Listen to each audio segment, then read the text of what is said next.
할렐루야. 네. 오늘도 오직 예수님입니다. 아멘. 오늘도 예수님의 은혜와 평강이 저와 여러분들에게 지금 충만하게 차고 넘치시기를 예수님의 이름으로 간절히 축원합니다. 아멘. 할렐루야. 아멘. 예. 오늘 우리 합독했던 본문 말씀에 보면요, 예수님께서는 천국의 비유를 말씀하시면서 이렇게 말씀하십니다. 제가 오늘 본문을 좀 다시 한번 대독합니다. 또 천국은 마치 바다에 치고 각종 물고기를 모는 그물과 같으니 그물에 가득함에 물가로 끌어내고 앉아서 좋은 것은 그릇에 담고 못된 것은 내버리느니라. 세상 끝에도 이러하리라. 천사들이 와서 의인 중에서 악인을 갈라내어 풀무불에 던져 넣으리니 거기서 울며 이를 갈미 있으리라. 이렇게 말씀하세요. 바다에서요, 물고기를 잡는 방법에는 크게 봐서 두 가지가 있다고 해요. 물고기를 잡는 방법이 두 가지가 있다. 한 가지 방법은 이제 우리가 잘 알고 있듯이 낚싯대를 사용해서 물고기를 잡는 방법이 있고, 또 다른 방법으로는 그물을 쳐서 물고기를 잡는 방법이 있습니다. 그 중에 이 그물을 사용해서 물고기를 잡는 방법 중에는 또 이 투망을 사용해서 물고기를 잡는 방법이 있다고 해요. 이때 사용하는 그물은요, 이 원추형으로 해가지고요, 그물 밑에 이제 추가 달려 있죠. 그물을 바다에 던지면 그물이 둥글게 이렇게 퍼지면서 그물 밑에 달린 추의 무게로 인해서 이렇게 가라앉게 됩니다. 그렇게 되면 물고기들이 이제 그물에 갇혀서 잡히게 되겠죠. 그리고 또 그물을 사용해서 물고기를 잡는 또 다른 방법이 있는데, 그 또 다른 방법이 후리질이라고 해요. 후리질. 우리가 이제 뉴스에서 중국 어선들이 한국이 서해바다 이제 이렇게 불법 어업하면서 하는 방법인데, 뭐냐면 그 쌍끌이 그물질이라고, 쌍끌이 그물질.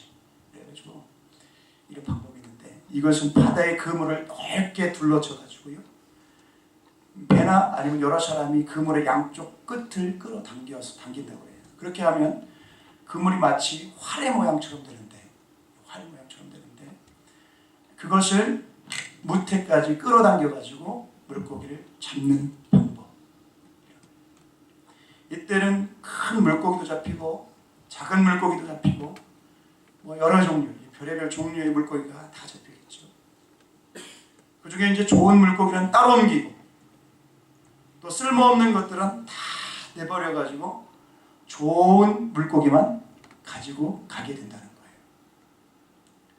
그런데 예수님께서는 오늘 본문 말씀 보니까 천국이 이와 같다는 거예요. 이와 같다.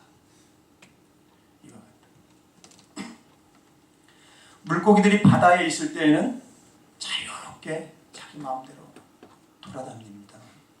일단 그물 안에 들어오면 활동 범위가 좁아져요. 그리고 그물을 잡아당겨서 무트로 끌어올리면 여러 종류의 물고기가 이제 그물에 갇혀서 모습을 드러내게 됩니다. 물속에 있을 때는 몰랐는데 이 무트로 올려놓고 보면 물고기의 모습이 이제 드러나게 되겠죠.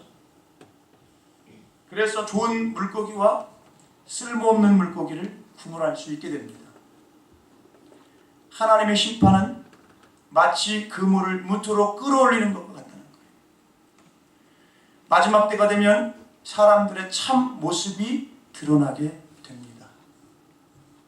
그래서 악한 사람은 점점 더 악해지고 선한 사람은 더욱더 선해지기 때문에 누가 하나님의 자녀이고 누가 마귀의 자녀인지 분명하게 알 수 있게 된다는 거예요. 이해가 되시나요? 네.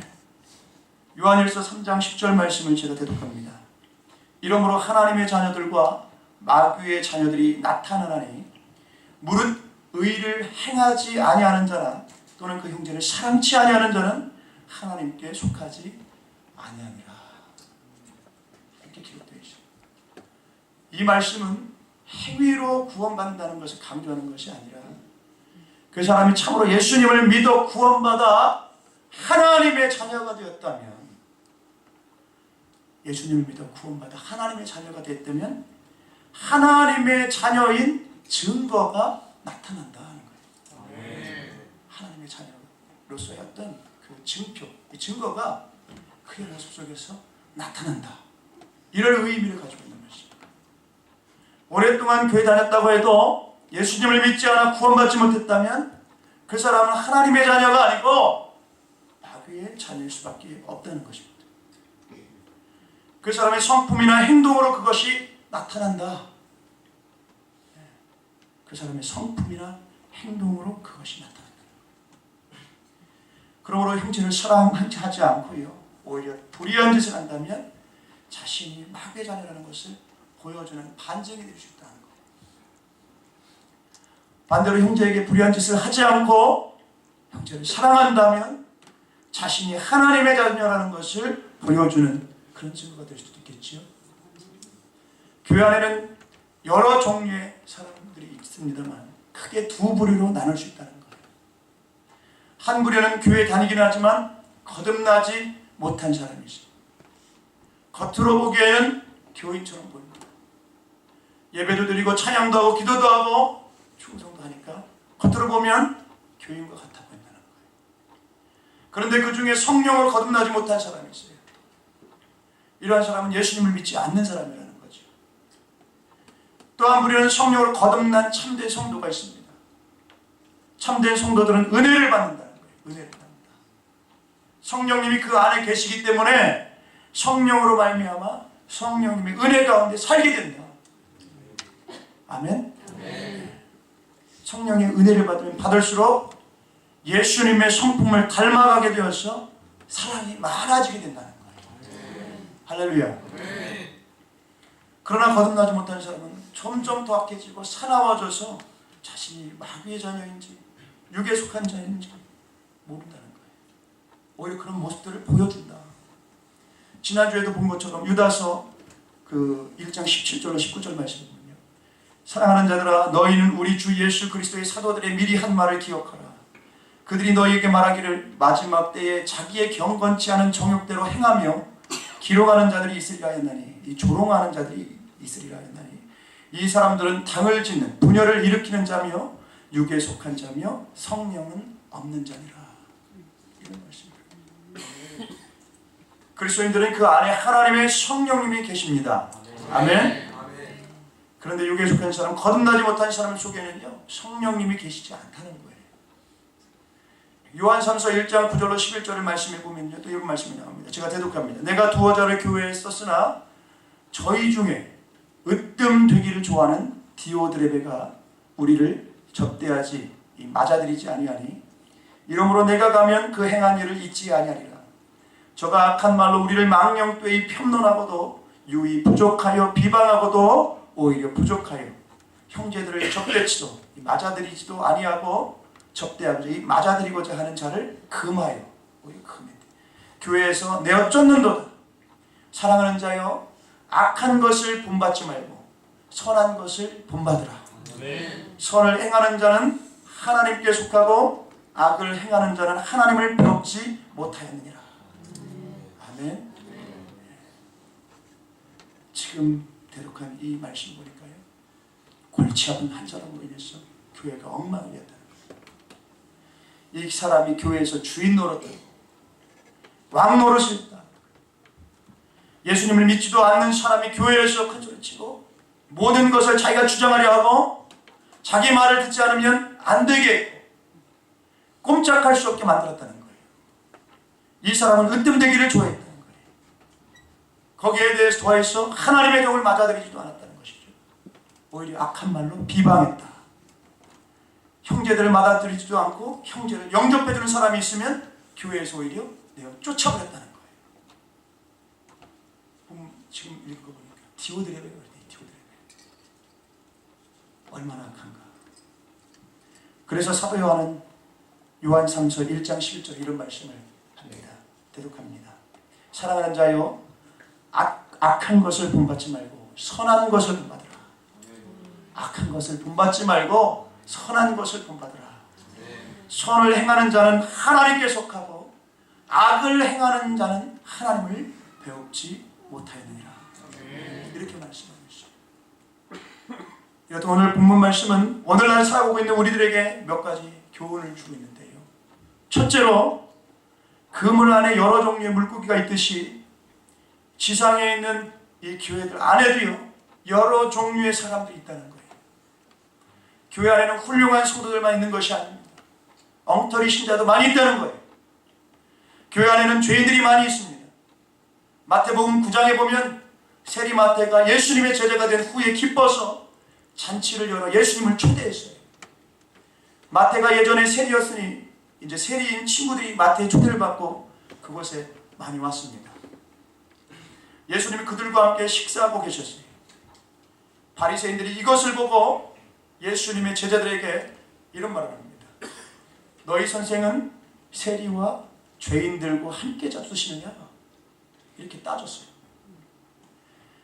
그에 예수님께서는 바리새인들의 이 말을 들으시고 마가복음 9장 12절 13절 말씀을 이런 말씀합니다. 제가 대독합니다. 건강한 자에게는 의사가 쓸데없고 병든 자에게라야 쓸데있느니라. 너희는 가서 내가 긍휼을 원하고 제사를 원하지 아니하노라 하신 뜻이 무엇인지 배우라. 나는 의인을 부르러 온 것이 아니요 죄인을 부르러 왔노라.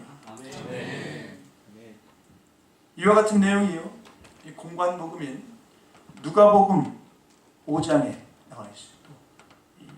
누가복음 5장에 약간 다르게 기록되어 있는데 누가복음 5장에 보면 바리새인과 그들의 서기관들이 예수님의 제자들을 비방하면서 이런 말을 해요. 너희가 어찌하여 세리와 죄인과 함께 먹고 마시느냐?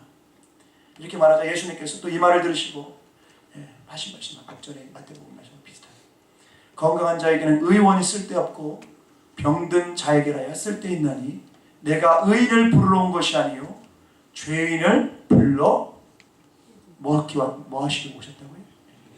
회개시키러 왔네요. 회개시키러 왔네요. 회개시키러. 예수님은 의인을 부르러 이 땅에 오신 것이 아니고 죄인을 불러 회개시키시려고 이 땅 가운데 오셨다고 말씀하고 있어요. 회개시키려. 그러므로 아무리 죄가 많고 큰 죄를 범한 사람이라 할지라도 무엇을 하면? 회개를 하면 회개하면 죄를 사함받고 믿음으로 구원받게 되는 것입니다.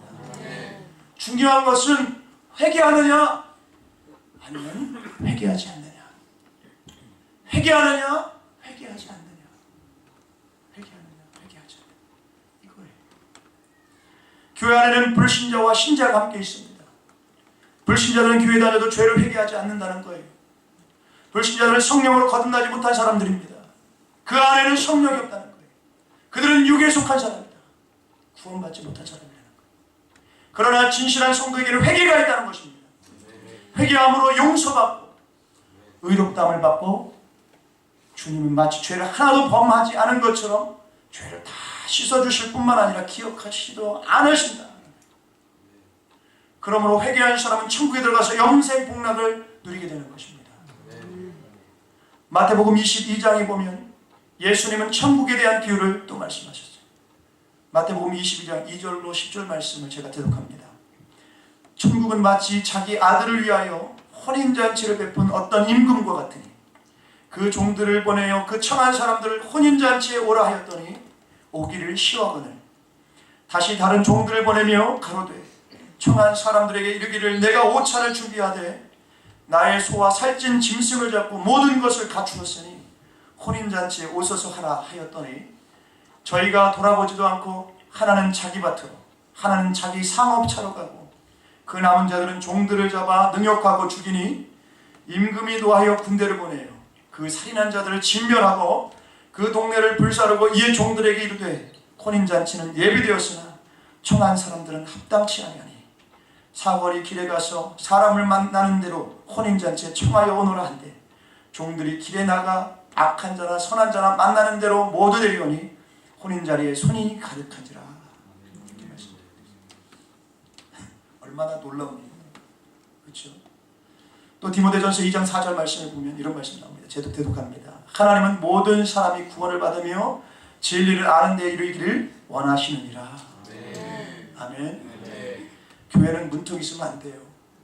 교회는 사람을 찾아가는 곳이 아니라는 거예요. 아기가 오든 어른이 오든 병든 자가 오든 건강한 자가 오든 누가 오든 젊은이가 오든 누가 오든지 간에 다 수용할 수 있어야 됩니다. 사람을 차별하는 그런 것이 교회가 아니라는 거예요. 사람을 차별해서 어떤 사람은 받아들이고 어떤 사람은 내치는 것이 아닙니다. 누구나 다 올 수 있어야 되는 거예요. 그래서 혼인집이 손님으로 가득한 것처럼 교회가 가득 차야 된다는 것입니다. 그런데 한 가지 조건이 있다는 거예요. 조건이 있다. 한 가지 조건이 있다. 그것이 뭔가 봤더니 그것은 예복을 입어야 한다는 겁니다. 예복을 입어야 된대요. 예복을. 혼인집에는 누구나 올 수 있지만 혼인집에 오려면 반드시 예복을 입어야 된다는 것입니다. 마태복음 22장 말씀 11절로 14절 말씀을 대독합니다. 임금이 손을 보러 들어올세 거기서 예복을 입지 않은 한 사람을 보고 가로되 친구여 어찌하여 예복을 입지 않고 여기 들어왔느냐 하니 저가 유구무원이거늘. 입이 있어도 말을 하지 못하거늘. 임금이 사환들에게 말하되 그 수족을 결박하여 바깥 어두움에 내어던지라. 거기서 슬피 울며 이를 갈미 있으리라 하니라. 청함을 받은 자는 많되 택함을 입은 자는 적으니라. 이렇게 말씀하셨습니다. 예복을 입는 것, 이것은 매우 중요한 것입니다. 예복을 입은 사람은 죄를 회개함으로 죄사함 받고 하나님으로부터 의롭다함을 받은 사람이에요. 반면에 예복을 입지 않은 사람은 교회에는 다니지만 회개하지 않은 사람을 일컫는 거예요. 그래서 더러운 옷을 그대로 입고 있는 사람입니다. 회개하고 죄사함 받으면 의롭다함을 받습니다. 아멘. 이것이 이 성경에서는 이것을 신학적으로 뭐라고 얘기하냐면 칭의라고 얘기해요. 칭의. 의롭지 않지만 우리를 의롭다고 인정해 주시고 또 우리에게 흰옷을 입혀주시는 것, 이걸 바로 칭의예요. 그만큼 무엇이 중요할까요? 무엇이 중요하다? 회개가 중요하다. 회개가 중요하다. 아멘. 아무리 큰 죄를 범했어도요 회개하면 살 길이 열리는 줄로 믿습니다. 회개하면 죄사함 받고 성령의 선물을 받습니다. 회개하면 살 길이 열려요. 교회는 죄인들이 모이는 곳입니다. 죄인 중에는 의인인 척하는 죄인과 자신이 죄인인 줄 아는 죄인이 있다는 거예요. 그러나 모든 사람은 죄인입니다. 로마서 3장 10절에 보면 의인은 없나니 하나도 없으며 라고 기록되어 있는 거예요. 그러므로 우리는 의인인 척할 필요가 없고 잘난 척할 필요도 없는 것입니다. 우리가 볼 때는 차이가 있지만 차이가 져 보이지만 하나님께서 보시기에는 다 똑같은 죄예요. 죄가 많아도 죄인이고 죄가 적어도 죄인이고 우리는 죄인입니다. 교회 안에 죄인들이 모여있기 때문에 문제가 많다는 거예요. 거듭나지 못한 사람들이 직분자가 되고 목회자가 됐을 경우에는요 그 교회는 편안한 날이 하나도 없다. 편안한 날이 하나도 없다. 그 교회는 건강한 교회가 될 수 없다는 것입니다. 이 문제를 해결하려면 뭐밖에 없다? 회개밖에 없다. 회개하는 방법밖에 없는 것입니다. 오늘날 많은 교회가 딜레마에 빠진 이유가 이것이에요. 많은 교회들이 딜레마에 빠져 있는 이유가 이것이 교회마다 거듭나지 못한 사람들이 직분자가 되고 목회자가 되다 보니까 이 못된 짓을 세상 사람들보다 더 많이 하는 그런 시대가 되어버렸다. 그래서 오히려 교회가 비난받게 되고 선량한 성도들과 목회자들까지도 욕을 먹게 되는 지경까지 이르게 된 지금 이 시대가 그런 시대다. 그러나 우리에게는 어떤 면에서 공동 책임이 있다고 볼 수 있는 거예요. 우리는 우리의 죄를 회개할 뿐만 아니라 많은 교회들이 죄를 회개하고 또 뭐 이 나라와 이 백성의 죄를 또 회개할 수 있어야 될 줄 믿습니다. 사무엘서에 나오는 이 미스바 집회 때는요, 아이들까지 모여서 금식하고 울며 회개할 때 하나님께서 축복해 주셔서 블레셋을 물리치고 빼앗겼던 땅을 다시 찾게 되고 나라가 평안해지는 축복을 받았다는 거예요. 이 시대를 살아가고 있는 우리도 이런 모습으로 이렇게 모여서 기도할 때 우리가 상상할 수 없는 놀라운 기적을 경험하게 될 줄로 믿습니다. 물론 우리의 기도가 많이 부족함에도 불구하고 두세 사람이라도 모여서 합심으로 기도하면 하나님께서 반드시 역사해 주실 줄로 믿습니다. 할렐루야. 우리가 회개하기 위해서 모여 기도하는데 우리 하나님께서 어떻게 들어주시지 않겠어요? 그렇죠? 우리의 기도가 하늘에 상달되면 우리가 살고 있는 이 지역의 근심이 사라지고 우리 교회의 근심도 사라지고 또 문제가 사라지고 악의 세력이 묶음을 당하고 복된 그런 지역으로, 복된 교회로, 또한 우리가 살고 있는 미국의 이 복된 나라로 바뀌게 될 줄로 믿어요. 아멘. 특별히 저와 여러분들이 먼저 회개해야 될 줄로 믿습니다. 하나님의 말씀대로 살지 못한 죄를 회개해야 되는 거예요. 회개. 그리고 성령님의 선물을 받아야 됩니다. 그러면 변화가 되는 거예요. 생각하는 것이 달라지고, 말하는 것이 달라지고, 행동이 달라지고, 가치관이 달라지고, 또 삶의 목표와 목적이 달라지고, 성품이 달라지는 것입니다. 우리 하나님의 말씀대로 사는 그리스도인이 되어야 돼요. 하나님의 말씀대로 사는 그리스도인. 세상이 원하는 그리스도인이 아니라 하나님의 원하시는 하나님의 말씀대로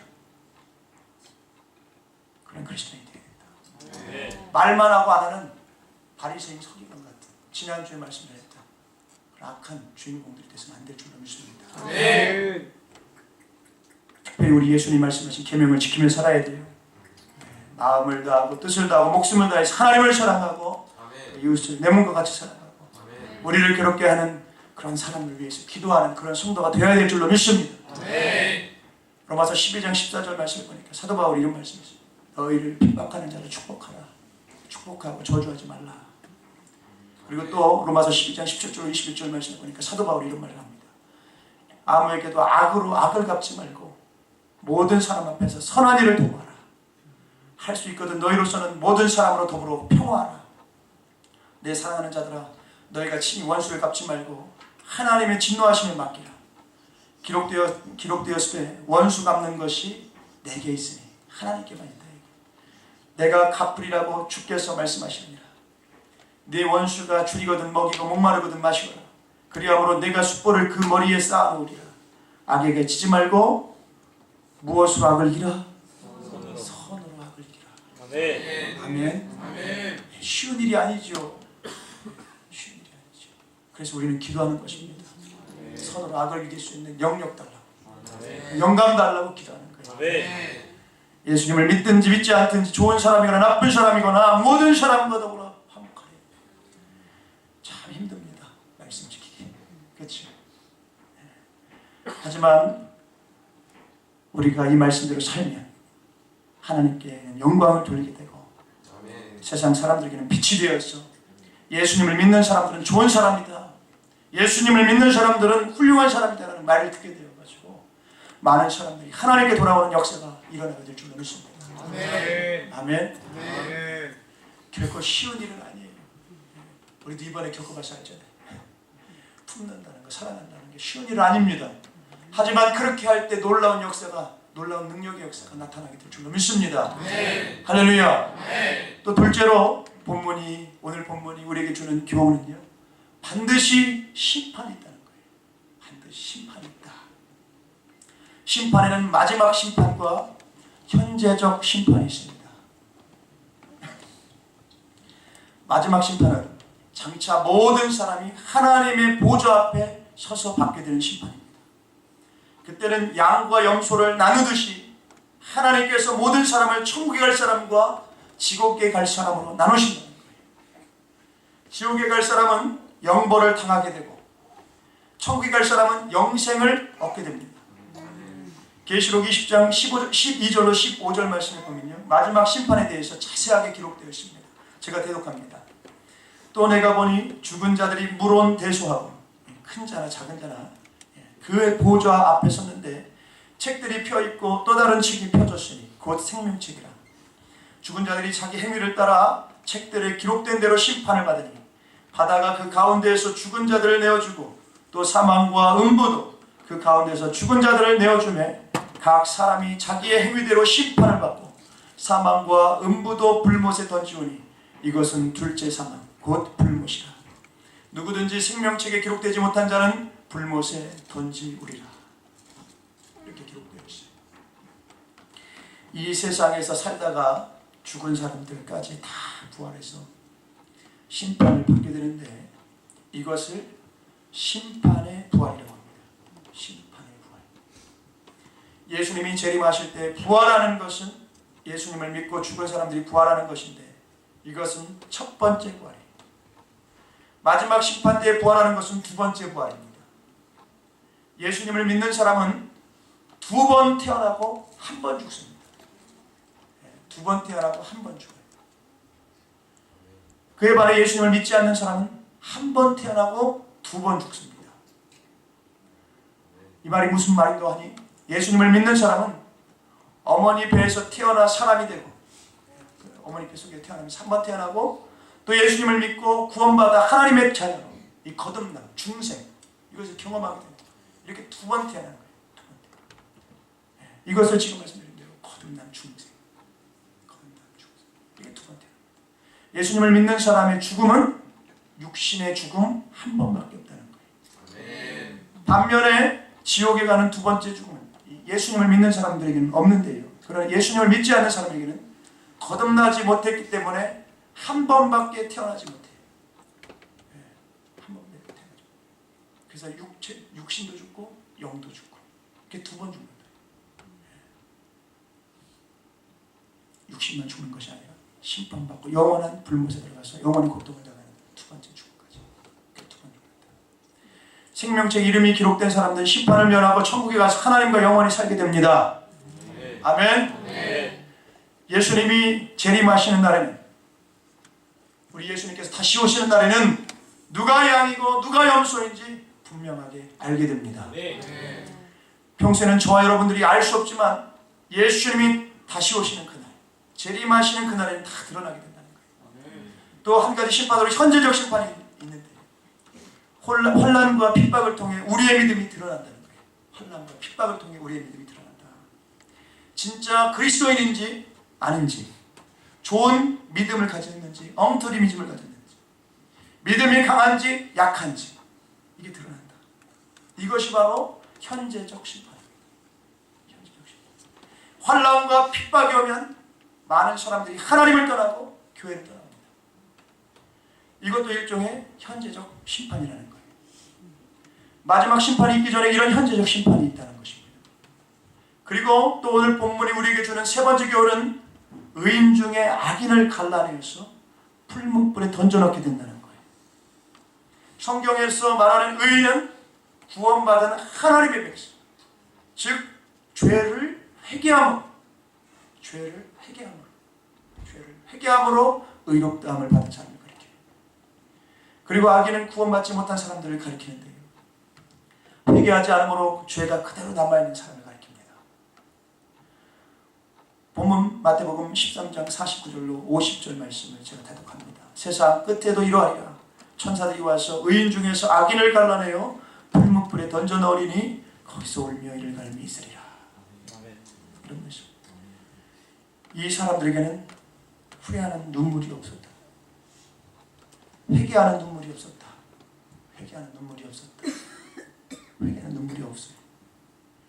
이 사람들은 울면서 이를 간다고 했습니다. 원망합니다. 한이 맺혀서 증오심이 가득 차서 자신을 지옥에 보낸 하나님을 원망하고 미워해서 이를 갈게 된다는 것입니다. 여러분 지금 이 시대는 환난의 시대예요. 환난의 시대. 신문지상에 막 부모가 자식을 죽이는 일들이 막 아주 이제 아무렇지도 않게 막 등장해요. 자식이 부모 죽이고 부모가 자식 죽이고 이웃이 죽이고 이제 죽인다, 살인했다 이런 뭐 사망 이런 소식이요. 이제 너무 유지도가 돼가지고 아무렇지도 않아. 무감각한 시대가 됐어요. 옛날 같으면 어떻게 그럴 수가 있어? 막 이럴 텐데 지금 그랬대? 이 정도 수준. 환란했대. 무정하고 무감각하고 서로가 환란이 점점 더욱더 심해지고 있는 그런 시대입니다. 또 곳곳에 마지막 때를 알리는 그런 징조와 같은 그런 사고가 빈번하게 막 일어나고 있습니다. 이것은 하나님의 심판이 가까웠음을 보여주는 것입니다. 예수님이 재림하실 날이 가까웠음을 보여주는 거예요. 재림이 뭔가요? 주님이 다시 오시는 거예요. 주님이 다시 오시는 거예요. 구약에서는 초림, 재림, 다시 오시는 거예요. 예수님께서 다시 오실 날이 가까웠음을 보여주고 있다. 그러므로 우리는 근신하여 항상 깨어서 정신을 차리고 신앙생활을 해야 될 줄로 믿습니다.